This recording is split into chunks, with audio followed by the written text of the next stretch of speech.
We already have within ourselves the beauty and abundance that many so desperately look for outside themselves and can never find. I spent my childhood, youth, and a good part of my adult life feeling lost. When I say lost, I mean not knowing who I was, what my real gifts were, and how to use the ones that were already known to me in a way that they were purposefully directed. For instance, everybody would tell me that I was a very good teacher, but I dismissed this profession as unimportant and I wanted more. I thought that since teaching was so easy for me, I needed to do something that took me more work, more effort, more struggle to achieve. So I decided I wanted to be a manager instead. I went to the UK and I worked very hard to become a manager.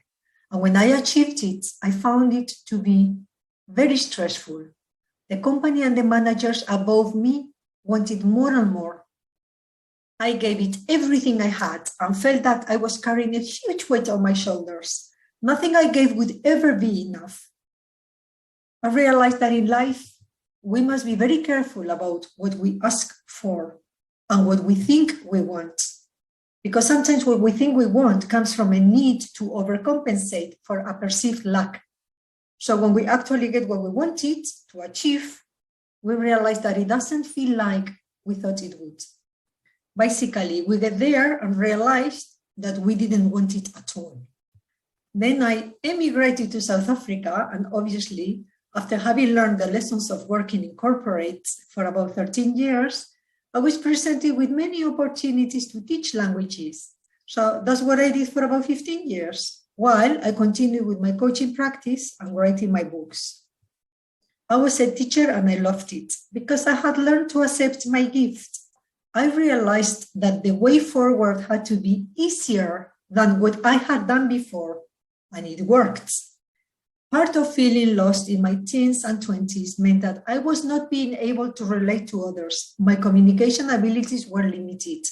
Somehow I was not able to hold a satisfactory relationship with another person, including my family or friends. I didn't know where I was going in terms of the purpose of my life, vision, or meaning. The world made no sense to me. I didn't fit in, and I seemed to awkwardly move from drama to drama.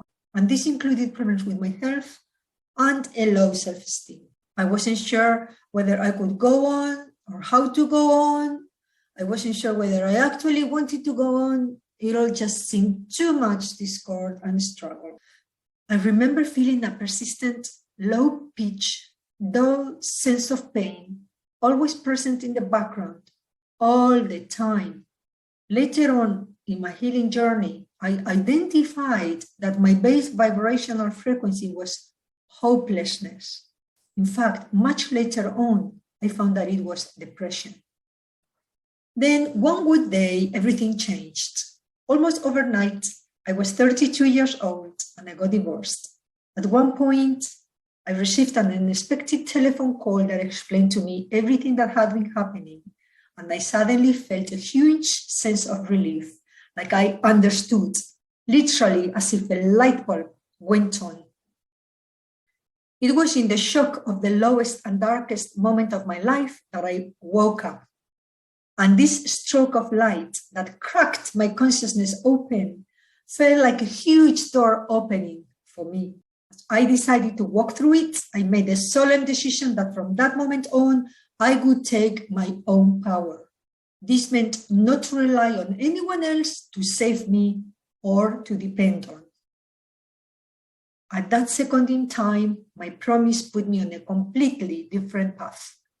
With a 360-degree turn, I was redirected into the field of spirituality and the path of personal development, which I started in August 1996 and which still today, March 2022, is the focus of my life work and my own personal healing.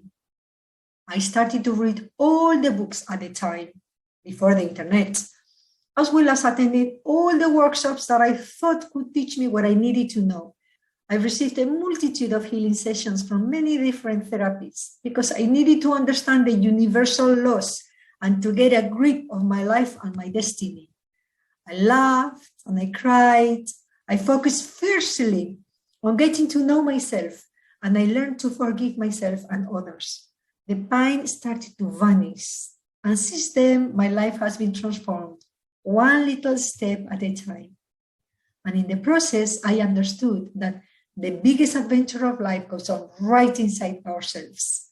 This is the adventure that keeps us alive, on track, directed, contained, disciplined, loved, understood, and connected to the universe, to everything and to everyone. And without realizing, I achieved everything I ever wanted and much more. In fact, I could say I am not even the same person, literally. If it is true that our bodies replace themselves every 7 years, it is also true that I have worked at vibratory levels via energy medicine and natural therapies, including DNA repatterning and activating my galactic axiatonal body. I have integrated my emotional and spiritual levels and shifted my thought processes. I have left no stone unturned, no part of my shadow unraveled. After 25 years of unstoppable work, I can confidently say that many of my old, obsolete, and limiting patterns have finally been dissolved, and that I have freed myself from what was a confusing existence. I feel and I know, and I can actually observe outside of myself and in my everyday life that my whole matrix vibrates now at a much higher frequency. It is a dream come true because I have touched freedom. My life is guided by a burning, unstoppable passion to raise consciousness in the planet, to bring healing and light to people, to help them wake up so that they may dare to be themselves. No excuses, no untruths, no self-deceptions, no lies. During this intense process of self-healing, my work has shaped itself and is now moving with an inherent organic flow. I have aligned myself with my life mission, being very well aware of what my special gifts are and how to use them for this purpose, gifts which I have matured over a lifetime. And I am happy and contented, yet I still have the passion to expand and to keep moving forward. The external circumstances seem to align themselves with whatever I need at any given moment. And I no longer rely on fluctuating energy ebbs and tides rooted on fear, because I found and learned to live certain in the uncertainty. My inner compass clearly marks the way forward for me, and I follow the promptings of my intuition, which are strong and clear. My emotions and feelings no longer interfere with the manifestation of my thoughts. Nothing permanently prevents me from flowing with the universal energy currents. When I find myself restless, I stop and calm down my thoughts by contemplating or meditating, allowing them to pass. I allow my vibration to soothe and slow down until I feel settled again. When these frequencies of unrest are no longer active, I reset my button to retake my position from what I genuinely want to achieve, and not as a reaction to any external factors. The ups and downs are minor because I don't allow the pendulum of my emotions to take me out of my center. I prefer to anchor myself and patiently wait for these harmonious vibrations to settle, be it by meditating, reading, walking, or simply knitting or dancing. And when my mind settles and my ego no longer feels the urge to take some dramatic action in a cry for attention, I start again. Have you heard the Midas King tale? The story goes that this king had the power to transform everything he touched into gold. The good news is that he was very rich, but the bad news is that he couldn't touch those he loved, mostly because, well, you know. But this is not the part of the story I am interested in. All through the centuries, we find writings recording man's obsession with the transformation of lesser value metals into gold. The endless trials that men of science have carried out throughout time in order to achieve this goal resulted sometimes in false claims, and very angry, powerful men deciding that these blatant liars deserve death. Some accounts say that the goal was accomplished, but somehow the formula was never found, let alone a consistent way to duplicate it. So, do you know what spiritual alchemy is? For me, it is the process in which we turn the so-called negative experiences of life, equivalent to the base metals, into treasures and lessons, transmuting our awareness into that of light, the vibrational frequency of gold, because in fact, we are light. Each lesson is part of a process of energetic integration, which, depending on the depth of the lessons that we need to learn and our level of conscious awareness, can take anything between seconds to years. The first and most important thing to do is to allow ourselves to experience all the feelings. This is where the transmutation of energy takes place. It is then that the old patterns are broken down and can then be released from our reality, creating room for a new vision, perspective, and level of self-belief, a new self-worth. The second most important thing is that once we understand this process, we become more efficient in identifying each future cycle and the inherent lessons within it. So instead of resisting our next lessons, we can go along with them in order to speed up the transition as we gather a toolkit of spiritual strategies that will always serve us in the future. It is then that we become shapeshifters, converting our dark self into light. We reach into our shadow and collect small sections of our disowned field of energy and transmute each one into conscious thought. When we do this on a regular basis and with awareness, we become alchemists who have understood the process of transmutation. When that is the case, even in the circumstances when we feel powerless to make things happen, we realize that our reality is projected from within. Alchemists know that nothing compares to the thrill of unraveling a lesson that will show us something new about ourselves. This is the magic of the alchemist, because the process of transmutation is difficult and the lessons are not easy. In fact, sometimes they are plainly unpleasant. We need to learn to trust the process and commit to completing it if we want to see our reality changed, if we want to experience our own power.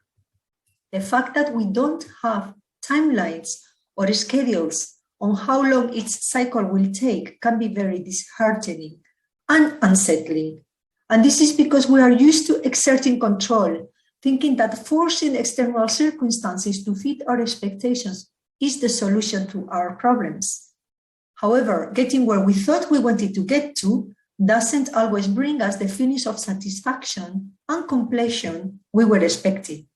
Instead, it is much wiser to learn to cooperate with the ebbs and tides of universal energy, align ourselves to the highest vision for our lives, and walk through the doors that open, whenever they open.